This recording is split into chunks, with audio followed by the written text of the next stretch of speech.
Okay, now we're going to move into some things that fall into more of our Aikido style part of the curriculum.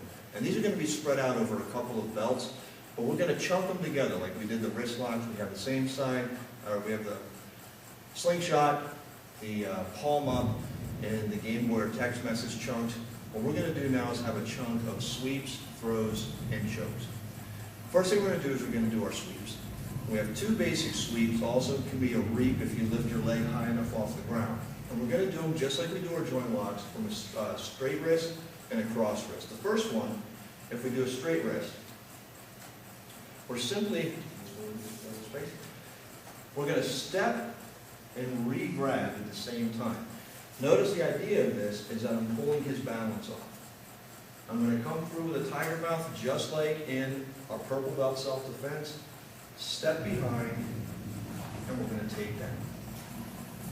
If we kick that leg way high up, it'll kick his further out, but we're a little less balanced.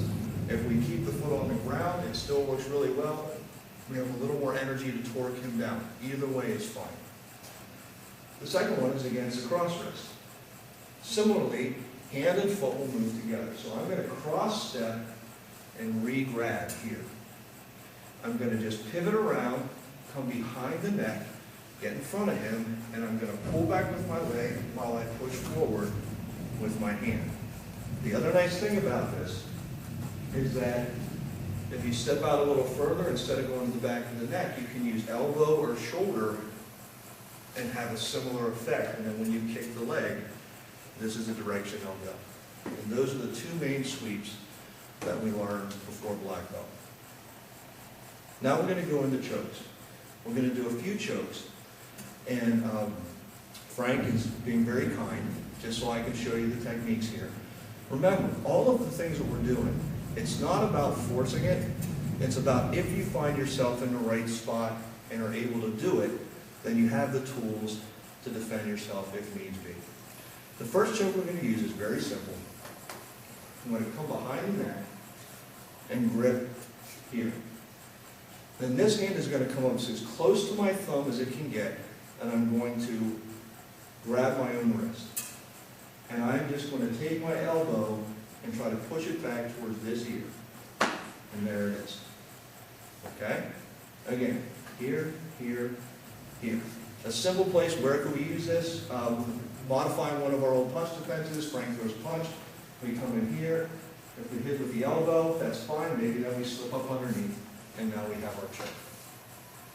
The next choke we're going to do, we're actually going to go against a wrist grab, and do cross wrist just for ease. Just a little bit. What we're going to do is we're going to go underneath like our number 2 or our chicken wing technique. I'm going to step back around behind him. Now from here, I've got his hand this way, so I've got control of this. And then I'm going to grab around this way.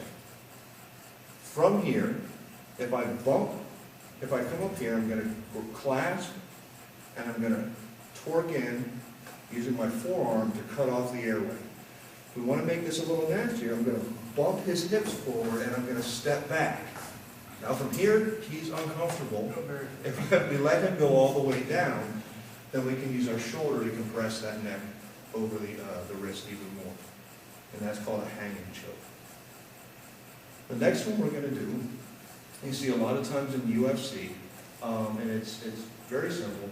If I come around behind him, I'm going to come here and I'm going to cradle his throat in my elbow crook. I'm going to come here, I'm going to crook of this arm, come right back behind, and then I'm going to squeeze in here while I push the head forward. So again, it's cradle, behind, squeeze, and push. And it doesn't look like I'm doing much, but we can feel it. They'll tell you. You can feel it. The next one we're going to do, we're going to use the uniform. So this is our 4th choke if you count. What I'm going to do is I'm going to grab one, actually I'll grab this side just because. And this is going to be my sort of a downward torque. I'm going to slide this in, thumb in, hand on top of the uniform, and get right up in here on the neck. I'm going to use this hand to pull him in, and I'm going to push through here. So again, You can feel it. so again, very simple. Grab, slide. If I'm down here, it's not gonna work. I gotta get up nice and tight here on the neck to begin with, and then it'll sink in. The last choke we're gonna do. What I'm gonna do is I'm gonna get his uniform, I'm gonna get about a thumb's distance between my hands. Now from here, I'm gonna jerk him forward. If I need to, I can use that low scoop kick to the knee to get his head to drop. All I'm gonna do is lay the back of my wrist on the back of his neck. And then I'm going to pull in and choke with his uniform. So one more time. We get here, about a thumb's distance, get a good grip, pull down, come over, and now we have a uniform choke or a clothing choke. And if I spin, I can take him around and drop him straight to the floor. And that's the chokes. Last but not least, we're going to work some throws. The first throw that we're going to work is going to be against the punch. The punch comes in, and if you remember this motion from some of our punch defenses, we're going to feed it in, and then I'm just going to step in front and get my arm around his waist. And my hip is going to pop in front of him, and you see how I'm kind of squatting. I'm going to use that elbow to help me pull him up and over as I use my arm to hoist him as well. The majority of the lifting, though, is done with the legs. I'm not wrenching him with my back. I'm standing up, and these just go with the shoulders. And once that elbow is extended, he's going to come with that and bring him over the hips. So one more time, just without a whole lot. Here, here, and then I'll lift him up. The second one we're going to do is against the grab here. And what I'm going to do, first thing I'm going to do is I'm going to pull here and get him in on my chest. And as I do this, I'm going to be twisting him, and I'm going to check his lower leg with the low scoop kick. And here, and if you kick that leg through and really follow that down, that will take him right off his feet into the ground. So one more time, and this is one of the important parts.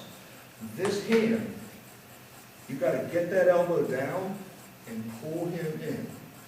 One way you can practice this is we start tussling around here, and then I can feel that, and then you double. The last one is against a push. And I'm going to go here and capture the wrist. So when that push comes in, I'm doing this. I'm simply going to step under, hanging onto these arms, and we'll stay standing just for the sake of vision. And if you see here, his elbow is being jammed up by his own arm. So now I'm just going to pull here and push here, and he starts moving. If we do that again, and I drop, it's even more uncomfortable for him. So dropping to that knee gives you a big advantage.